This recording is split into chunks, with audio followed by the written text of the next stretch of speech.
నెల్లూరు నగరంలోని వైసీపీ జిల్లా కార్యాలయంలో ఈరోజు ఉదయం కాకాని గోవర్ధన్ రెడ్డి గారు విలేకరుల సమావేశాన్ని నిర్వహించి పలు విషయాల గురించి చర్చించడం జరిగింది. ఆ విజువల్స్ మీకు అందిస్తుంది 7 టీవీ ఛానల్ నెల్లూరు. మీకు గాని వీడియో నచ్చితే లైక్, షేర్, సబ్స్క్రైబ్. మరిన్ని వీడియోల కోసం గంట సింబల్ క్లిక్ చేయండి. అవినీతిలో ఏ స్థాయికి దిగజారిపోయాడు అనేటువంటిది ప్రత్యేకంగా చెప్పాల్సినటువంటి అవసరం లేదు. దానికి పరాకాష్ఠగా సోమిరెడ్డి కలెక్షన్ లో కొత్త కోణంగా ఇటీవలే బీజేపీ పార్టీకి సంబంధించినటువంటి వెంకటాచలం బీజేపీ మండల ప్రధాన కార్యదర్శిగా ఉన్నటువంటి పిలుపోగు పెంచలే అనేటువంటి వ్యక్తి నెల్లూరు ప్రెస్ క్లబ్ లో సమావేశం ఏర్పాటు చేసి పాత్రికేయుల సమావేశం, దానిలో స్పష్టంగా ఒక మాట చెప్పాడు.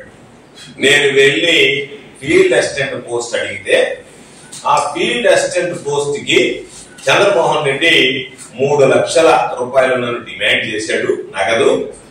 అయ్యా, నేనంత ఇచ్చుకోలేనటువంటి వాడినేనంటే దాని మీద సోమిరెడ్డి నేను 100 కోట్లు ఖర్చు పెట్టి ఎన్నికల్లో గెలిచా కాబట్టి ఇచ్చి తీరాల్సిందేనని మాట్లాడాడు. నా మనసుకు బాధ కలిగింది. అందుకని నాకు ఇల్లు వాకిలి సరిగ్గా లేదు. నేను ఇవ్వాలి అనంటే నా కుటుంబ సభ్యుల అవయవాలను అమ్ముకోవాలి, రక్త మాంసాలను అమ్ముకుని ఇవ్వాల్సింది తప్ప గత్యంతరం లేదు అని చెప్పినా సరే కనికరించలేదు అని చెప్పి విలేకరుల సాక్షిగా ఒక సమావేశం ఏర్పాటు చేసి చెప్పడం జరిగింది. అయితే ఆ వ్యక్తితో గాని లేదా అతను చెప్పినటువంటి విషయాలతో గాని మాకు ఎటువంటి సంబంధాలు లేవు. ఈరోజు దానికి సంబంధించి పాపం ఒకరోజు అతని మీద క్రమశిక్షణ చర్యలు అన్నారు, మరొక రోజు ఏదో నగదు లావాదేవీలు అన్నారు. ప్రభుత్వం అధికారం మీ చేతుల్లో ఉంది.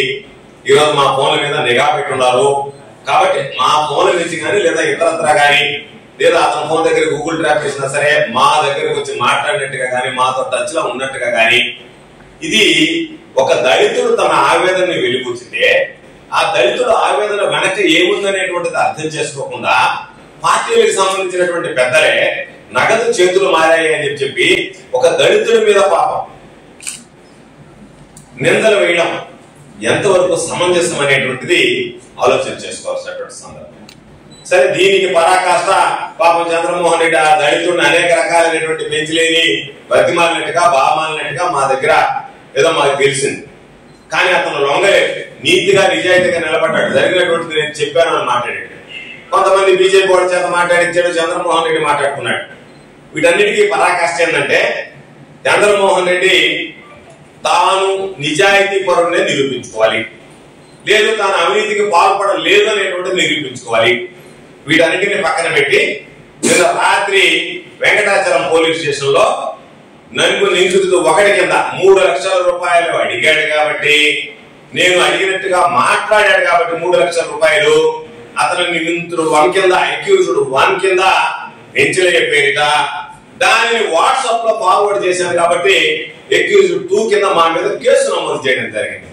ఇది బహుశా ఒక వాట్సాప్ లో పంపిస్తే లేదా ఒక వ్యక్తి గురించి మాట్లాడితే కేసులు నమోదు చేయడం ప్రారంభిస్తే ప్రతిరోజు వందలాది కేసులు నమోదు చేయాల్సి వస్తుంది పోలీసులు.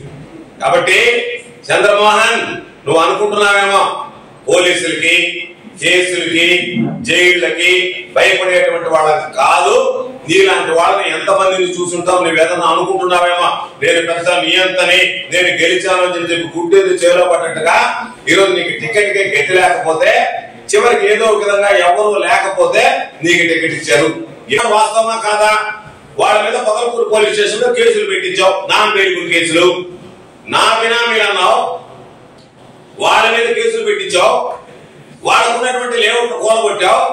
ఇవన్నీ చేసినటువంటి నువ్వు ఈరోజు ఎందుకు వాళ్ళకి దగ్గరున్న అనుమతులు ఇప్పించావు? ప్రభుత్వం నీది, తెలుగుదేశం ప్రభుత్వం. నేను ప్రతిపక్షంలో ఉన్నా, నీకు దమ్ము ధైర్యం ఉంటే, నీ ఒంటిలో చీము నెత్తురు ఉంటే, నీకు సిక్కు శామం ఉంటే దానిని ఏదైతే ఎస్ఎన్జే డిస్టిలరీస్ లో నాకు వాళ్ళు కేసు కింద ఇస్తున్నారని అన్నావో దాన్ని రుజువు చేయి. రుజువు చేయలేవు కాబట్టి నీ భయాలకి, నీ ఉడత బెదిరింపులకి భయపడేటువంటి పిరికి వాళ్ళం కాదు. కాకపోతే నీ మీద కేసులు పెట్టాలి. చంద్రబాబు నాయుడు నీ మీద విచారణ జరిపిస్తే నా మీద విచారణ జరిపించాలి, నీ మీద విచారణ జరిపించాలి. నువ్వు అవినీతి పరుడువా, నేను అవినీతి పరుడువా సర్వేపల్లి ప్రజలకి, లోకానికి తెలిసేటువంటి అవకాశం ఉంటుంది. కాబట్టి తారతమ్యత లేకుండా పారదర్శకంగా ఎంత అవినీతి పడనేటువంటిది ఒకసారి ఇప్పటికే డిమాండ్ చేశా. నేను చెప్పినటువంటి అంశాల మీద మీరు విచారణ చేయించండి, దాని మీద అతను దోషాలు ఏదో తెలుగుతుందని చెప్పి తెలుస్తుంది.